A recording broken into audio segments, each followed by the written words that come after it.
They knocked on my door at 7 in the morning. I was making breakfast for my daughter when I heard the sharp, authoritative knocks, the kind that doesn't wait for an invitation to enter. I opened the door still in my nightgown and found 3 social workers with clipboards, cold stares, and a paper that said I wasn't capable of taking care of my own daughter. My name is Helena, I'm 32 years old, and since I was 19 I've been confined to a wheelchair. But that never stopped me from being a mother. Until that day, when someone decided that a woman like me didn't have the right to raise a child. The woman in front, wearing a gray suit and hair pulled back in a tight bun, looked me up and down. Not with pity, with contempt. She asked if I was alone, asked where the child was, asked if I had someone who could help me with the basic tasks of motherhood. Each word came out of her mouth like a sharp blade, cutting my dignity piece by piece. I said yes, I was alone. Said my daughter was with me having breakfast. Said I didn't need help because I was perfectly capable of taking care of her. The social worker smiled. It was the kind of smile that freezes your blood. She said they received an anonymous tip. Said they needed to verify the child's living conditions. Said that, if necessary, they would take appropriate measures. I knew exactly what that meant. They wanted to take my daughter. I let them in because I had no choice. They went through every corner of my house as if they were investigating a crime scene. They opened cabinets, inspected the refrigerator, measured the height of electrical outlets, checked if there were medications within a child's reach. One of them photographed my wheelchair. Another wrote something down about the furniture arrangement. The woman in the gray suit stood at my daughter's bedroom door, watching Sophia play with her dolls on the floor. My little girl was only 4 years old. She didn't understand what was happening. She didn't know these people had the power to destroy our lives in a matter of minutes. I wanted to scream, wanted to throw them all out, but I knew any reaction from me would be used against me. Any sign of emotional distress would be noted on those damned clipboards. When they finally left, 2 hours later, the social worker handed me a paper. It was a notification to appear at a hearing in 15 days. The document said there were signs of neglect and parental incapacity. Said that a wheelchair-bound mother could represent a risk to the minor's safety. Said that protective measures might be necessary. I read it 3 times before I could process it. They were trying to take my daughter away because I couldn't walk.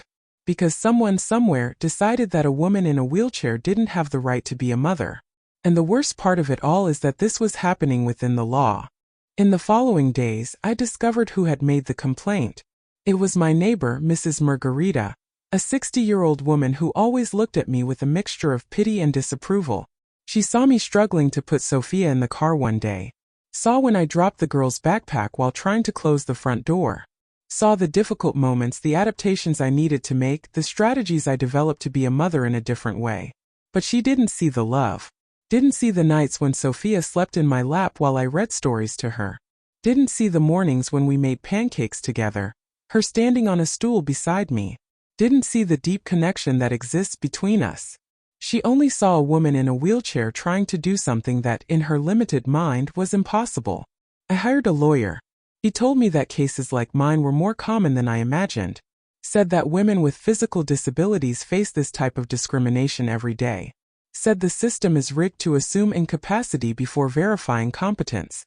But he also said I had a chance of winning if I could prove that my condition didn't affect my ability to care for Sophia. I would need medical reports, witness testimonies, psychologist evaluations, photographs of the house, proof of everything. I would need to turn my entire life into evidence. I spent everything I had on evaluations. A child psychologist spent an entire day with me and Sophia. He observed our routine, our interactions, the way we communicated. In the end, he wrote a 12-page report saying that Sophia was a happy, healthy, well-adjusted child who was deeply connected to me.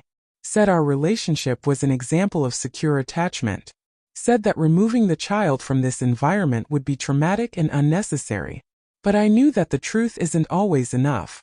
Knew there are prejudices so deeply rooted that not even facts can destroy them. The hearing was scheduled for a Thursday in March. I arrived early, dressed in my best outfit, with a folder full of documents and my heart beating so hard it felt like it would burst out of my chest. The room was cold, with white walls and a long table where the judge, 2 social workers, and a prosecutor sat. Sophia stayed in a separate room with a psychologist while they decided her future without her being able to have a say. I felt completely powerless. The prosecutor spoke first. He presented the home visit report, highlighting every small detail that could be interpreted as a problem. Said I had difficulty reaching objects on high shelves. Said Sophia needed to climb on stools to get things. Said there were accident risks because I couldn't react quickly in case of emergency. Each word was a stab. He was transforming my creative adaptations into evidence of neglect. My lawyer presented our defense. He showed medical reports proving I had full cognitive and emotional capacity. Showed the child psychologist's report. Showed photographs of our house, organized and adapted so I could do everything myself. Presented testimonies from daycare teachers saying Sophia was one of the best cared for children in the class. Presented medical records showing she had never suffered any domestic accident. But the most important move came when he called 3 witnesses.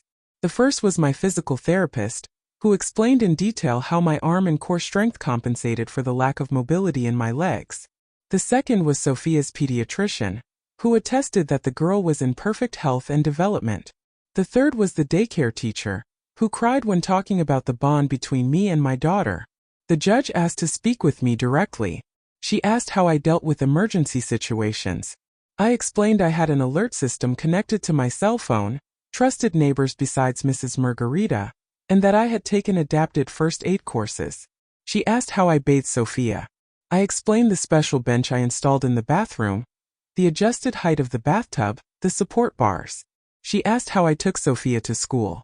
I showed photographs of the adapted car, the car seat system I could operate myself. For every question I had an answer. For every doubt I had a solution. Because being a mother in a wheelchair isn't impossible. It's just different. The most tense moment came when the prosecutor questioned whether I wasn't being selfish by insisting on raising Sophia alone, when there were couples without disabilities willing to adopt her. That question destroyed me, because it revealed the essence of the prejudice I faced. The idea that my disability made me less human, less worthy, less capable of loving. I looked directly at him and said my daughter wasn't an object that could be transferred to whoever was more convenient. Said she had a mother who loved her more than anything in this world. Said no physical disability could change that. And said that if he couldn't understand that, the problem was his, not mine. The judge called for a 2-hour break. They were the longest 2 hours of my life. I sat in a freezing waiting room, staring at the clock on the wall, imagining what my life would be like if I lost Sophia. What it would be like to wake up without hearing her laughter.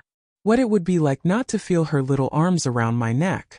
What it would be like to exist in a world where my greatest reason for living had been ripped away from me by bureaucrats who never bothered to really know me. When we returned to the room, the judge had her decision. She said that, after analyzing all the evidence, there was no legal reason to remove Sophia from my custody.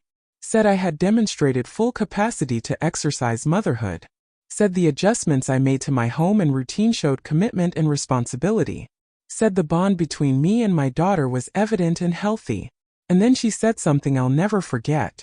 She said that physical disability is not synonymous with parental incapacity, and that the system needs to learn to differentiate one thing from the other. I won. But the victory came with a bitter taste because I knew this should never have gone this far. I left that courthouse with Sophia by my hand, but carrying a trauma that will never completely heal. Because now I know there are people in the world who look at me and see an inadequate mother. People who believe I shouldn't have the right to raise my own daughter. And the most frightening thing is that these people have institutional power to destroy families. In the following months, I met dozens of other women with disabilities who went through the same thing. Women who lost their children. Women who gave up fighting. Women who were broken by a system that should protect families, not destroy them. And I realized my case wasn't an exception. It was just another example of how society still sees people with disabilities as incapable, dependent, less human. Today, Sophia is 7 years old.